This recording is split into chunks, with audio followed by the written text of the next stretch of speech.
स्वागत है दोस्तों। आज के लेक्चर में आज का विषय है प्रशासनिक विधि में प्रशासनिक अधिकरण, एडमिनिस्ट्रेटिव ट्रिब्यूनल्स। सामान्य परिचय। अधिकरण अपितु न्यायालय नहीं होते हैं, किंतु उन्हें न्यायालय की भांति नैसर्गिक न्याय का अनुपालन करना होता है। भारतीय संविधान में अधिकरण को परिभाषित नहीं किया गया है, किंतु यह बताया गया है कि अधिकरण के अंतर्गत प्रशासनिक अधिकरण, राज्यों के राज्य प्रशासनिक अधिकरण और राज्यों द्वारा निर्मित अन्य प्राधिकरण या अधिकरण आते हैं। इतिहास। 1932 में पहली बार डोनोमोर समिति ने ब्रिटेन में अधिकरण के बारे में बात कही थी, किंतु प्रशासनिक अधिकरण के बारे में कोई विचार नहीं दिया। तब 1955 में ब्रिटेन में एक प्रशासनिक मामला आया जिसका नाम था क्रिचल डाउन इंक्वायरी केस। इस मामले में प्रशासन ने बहुत ही एहतियात के साथ एक निर्णय दिया था जिसकी चारों ओर तारीफ की गई। इसके पश्चात इसका परीक्षण करने हेतु तत्कालीन राजा ने एक कमेटी का निर्माण कर दिया जिसका नाम था फ्रैंक कमेटी। इस कमेटी ने 1958 में अपनी रिपोर्ट सौंपी और रिपोर्ट प्रशासनिक अधिकरण के बहुत अच्छे कार्यों के बारे में थी। उसी समय अधिकरण और जांच नामक एक कानून बना जो प्रशासनिक अधिकरण जांच एक्ट 1958 कहलाया। इंग्लैंड में 1971 तक इसमें अन्य समेकित यानी कि सिस्टमेटिक रूप से इसको और भी बड़ा करता गया। अब भारत में जब ये आया तो सुप्रीम कोर्ट ने पहली बार दुर्गा प्रसाद मेहता वर्सेस रघुराज सिंह AIR 1954 में इसकी परिभाषा को विस्तृत करते हुए कहा, भारतीय संविधान के अनुच्छेद 136 में जिन उद्देश्यों के लिए अधिकरण का प्रयोग किया गया है वह पूर्ण न्यायालय तो नहीं, किंतु प्रशासनिक दृष्टि से राज्य द्वारा गठित किए जाने पर न्याय या न्यायालय की भांति होते हैं। दोस्तों, प्रशासनिक अधिकरण या अधिकरणों को पूर्णतः न्यायालय तो नहीं कहा जा सकता, किंतु उनमें जो प्रोसीडिंग होती है वह भी नेचुरल जस्टिस और थोड़ी बहुत न्यायालय की भांति होती है, ताकि जल्द से जल्द कार्यों का निपटारा या मामलों का निपटारा किया जा सके। अतः भारत में भी यह व्यवस्था बहुत तेज़ी से विकसित की गई।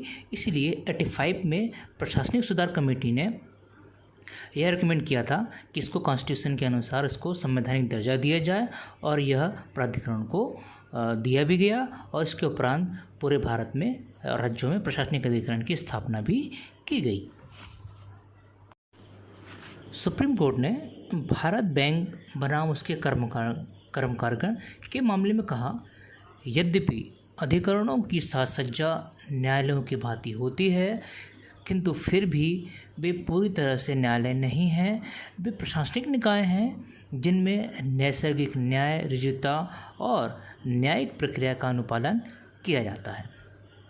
तो दोस्तों, इस प्रकार हम देखते हैं प्रशासनिक अधिकरण की कुछ विशेषताएं भी हैं जिनके लेकर इन्हें स्थापित किया गया था। नंबर 1, प्रशासनिक अधिकरण संविधि स्टैट्यूटरी द्वारा स्थापित किए जाते हैं।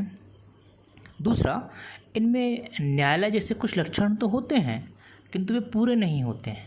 तीसरा, प्रशासनिक अधिकरण न्यायिक कर्तव्यों का निर्वहन राज्य के आदेश पर करता है। प्रशासनिक अधिकरण की स्थापना करने में सुप्रीम कोर्ट के जजेस और राज्य को विशेष पावर दिया जाता है। उसमें कुछ व्यक्ति जो सचिव स्तर के होते हैं वह भी इनके पैनल में शामिल किए जाते हैं।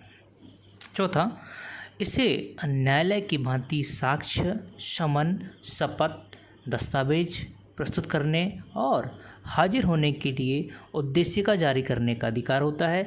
देखिए, ये जो सारे अधिकार हैं ये सिविल कोर्ट की भांति में प्राप्त होते हैं। 5वां पॉइंट है, यहाँ कठोर न्यायिक प्रक्रिया नहीं अपनाई जाती।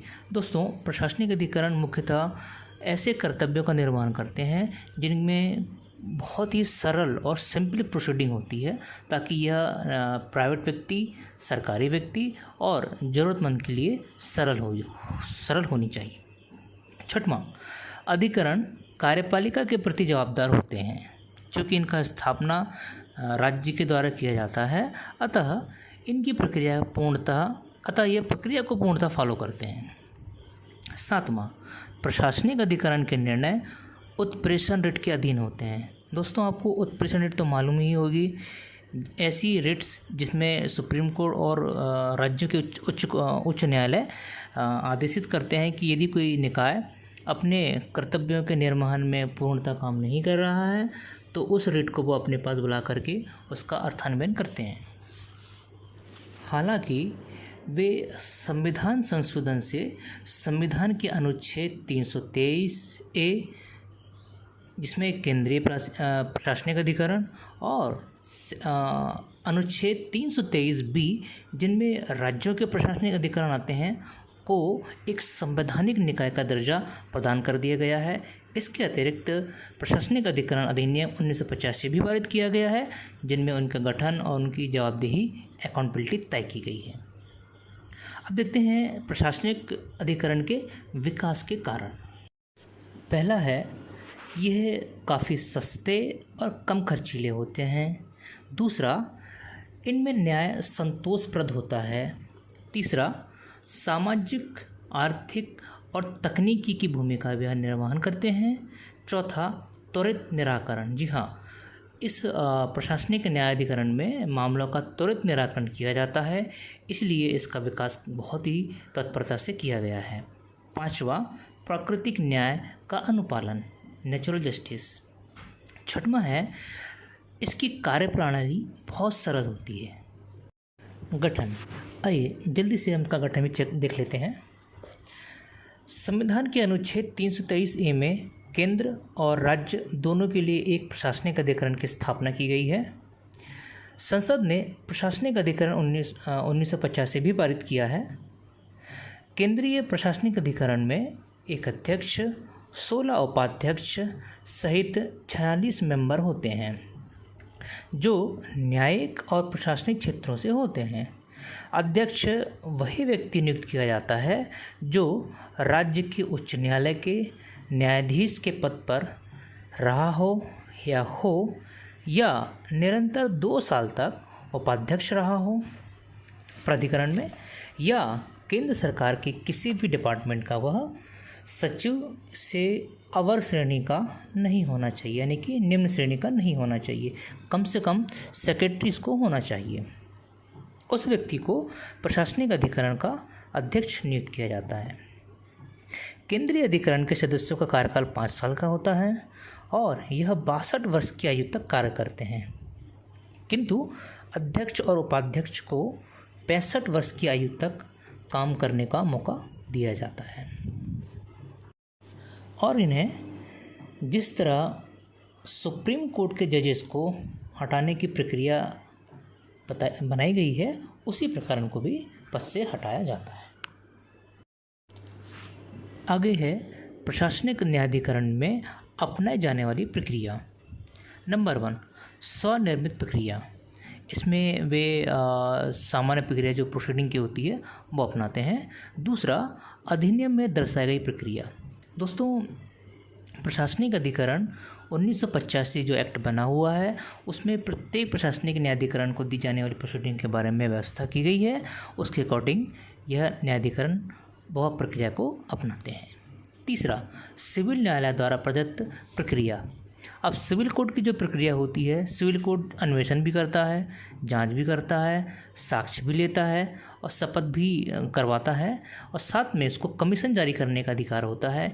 इसके अतिरिक्त वह हाजिर होने के लिए उद्देशिका और समन भी जारी करते हैं। तो यह जो अधिकार सिविल कोर्ट को है, वह अधिकार प्रशासनिक न्यायाधिकरण को भी प्राप्त होता है।